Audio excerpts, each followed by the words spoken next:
नहीं होता है लेकिन बना सकते हैं, लीगली अलाउड नहीं है।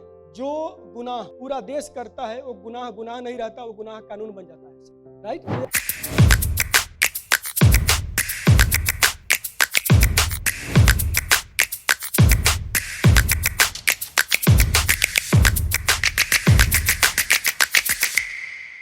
वैसे लोग इनका 12 एटीजी का सर्टिफिकेट क्या है, रेगुलर है। तो रेगुलर सर्टिफिकेट का भी 5 और 10 साल हो गया 12 का, पहले 5 साल था कि एक्सपायरी डेट होती है पीरियड। और जिनके पास पहले से था 12 एटीजी, सबका 12 एटीजी 31 मार्च असेसमेंट ईयर 26-27 तक वैलिड। इसका मतलब जो प्रीवियस ईयर है, फाइनेंशियल ईयर है, कौन सा हो गया 25-26 एंड दैट एंड्स ऑन 31 मार्च 26।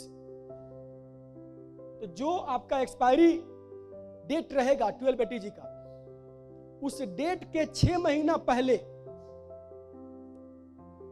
यानी 31 मार्च 26 से 6 मंथ्स पहले यानी 30 सितंबर 2025 के पहले पहले आपको कन्वर्जन के लिए अप्लाई करना था। अप्लाई कर दिया है तो नोटिस आ गया होगा, उसका रिप्लाई करिए, रिप्लाई करके उसको कंटिन्यू करा लेंगे। अगर कंटिन्यू नहीं कराते हैं तो आपका 12 एटीजी खत्म हो जाएगा।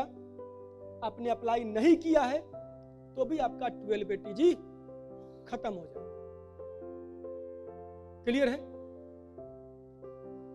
तो अब एक बार 12 एटीजी के रिगार्डिंग आपके कोई भी सवाल है तो आप पूछ सकते हैं, या फिर आपको अपना सर्टिफिकेट दिखाना है तो हमारे वॉलंटियर आपके पास पहुंच जाएंगे, अपना सर्टिफिकेट इवन आप चेक भी करा सकते हैं। जी सर, पूछ रहे हैं कि जिसका इनवैलिड है लेकिन वो काम स्टार्ट कर 3 साल हो गया, अप्लाई नहीं किया है, तो वो फिर क्या करेगा? वो रेगुलर के लिए अप्लाई करेगा या फिर प्रोविजनल उसको मिलेगा या नहीं मिलेगा? काम स्टार्ट हो चुका है, काम स्टार्ट हो गया हुआ है, अप्लाई नहीं हुआ था, अप्लाई तो हुआ था, डायरेक्टली आपको रेगुलर मिलेगा। नहीं अप्लाई हो गया था लेकिन वो 6 महीना के बाद 3 साल हो गया, लेकिन फिर से रेगुलर के लिए उसने अप्लाई नहीं किया, तो कंडोनेशन के लिए अप्लाई करना पड़ेगा पहले कमिश्नर साहब के पास। अच्छा, अगर कमिश्नर साहब माफ कर देंगे तो उसी को कंटिन्यू कर देंगे, आगे रेगुलर कर देंगे, उसको कन्वर्ट कर देंगे। Hello sir, it's a very basic question but मुझे नहीं है मालूम है इसलिए पूछ रही हूँ कि 12A और 80G की जरूरत क्यों पड़ती है? मतलब जैसे कि टैक्सेशन के लिए सर, मतलब रीजन क्या 12A एंड 80G? आपके संस्था के पास अगर 12A है जी, आपकी संस्था 12A में रजिस्टर्ड है, आपके संस्था पर इनकम टैक्स नहीं लगेगा। अच्छा, कुछ रिक्वायरमेंट्स को पूरा करने के बाद आपके संस्था इनकम टैक्स में एग्जेम्प्ट हो जाती है। सर तो जैसे अभी अगर आपके संस्था के पास 80G है, जो डोनर आपको डोनेशन देगा उसको इनकम टैक्स में डिडक्शंस मिल जाती है। अच्छा, नंबर 3, अगर आपके पास 12 एंड 80G का सर्टिफिकेट है, इट मींस आपकी एनजीओ एक वेरीफाइड चैरिटेबल एनजीओ है। जैसे कुछ फंडिंग है, जैसे CSR का fund, without 12 ATG registration you can not take, मिलेगा ही नहीं आपको, कंपलसरी है। फिर बहुत सारे जो गवर्नमेंट के ग्रांट्स है, टेंडर्स है, वहां पर भी 12 ATG कंपलसरी है। एनजीओ के नाम से बैंक अकाउंट नहीं ओपन हुआ है, ठीक है, और 12A 80G का मतलब रजिस्ट्रेशन का वो पेपर मिल गया है, वर्क भी अभी मतलब न्यू एनजीओ है, प्रोविजनल मिला होगा आपको। प्रोविजनल। जी, थैंक यू। 12 ATG 3 वर्ष तक रेगुलर नहीं किया जा सकता, मात्र 6 महीना होता है पीरियड इसका, अगर आपका एक्टिविटी कमेंस हो चुका है तो। अगर आपकी संस्था सिर्फ रजिस्टर्ड है, आप कोई भी काम नहीं करते हैं, उस केस में 3 साल है।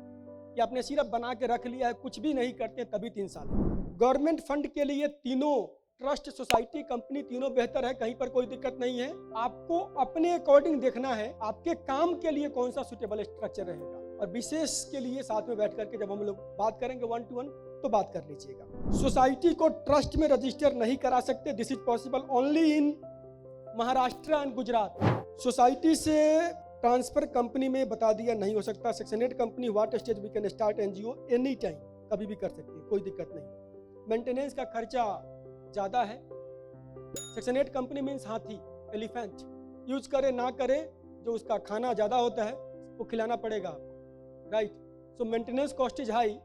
अगर उतना बड़ा आपका काम है, बहुत बड़े स्ट्रक्चर पे जाना है, आपको काम बड़ा करना है, then it is fine, otherwise आपको ट्रस्ट बनाना चाहिए।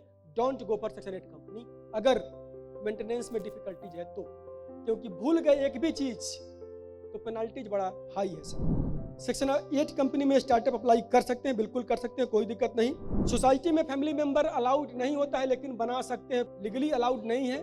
जो गुनाह पूरा देश करता है वो गुनाह नहीं रहता, वो गुनाह कानून बन जाता है, राइट। तो एक ऐसा गुनाह है जो पूरा दुनिया कर रहा है, तो गुनाह नहीं रह गया है, अब कानून बन गया है। एक ही घर के लोग भी सोसाइटी बना सकते हैं।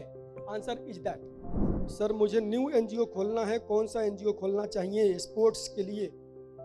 अगर स्पोर्ट्स के सारे मेंबर मिल के खोल रहे हैं तो सोसाइटी, अगर आप खोल रहे हैं स्पोर्ट्स प्रमोशन कराने के लिए तो ट्रस्ट। सेक्शन 8 कंपनी के लिए नहीं जाना है।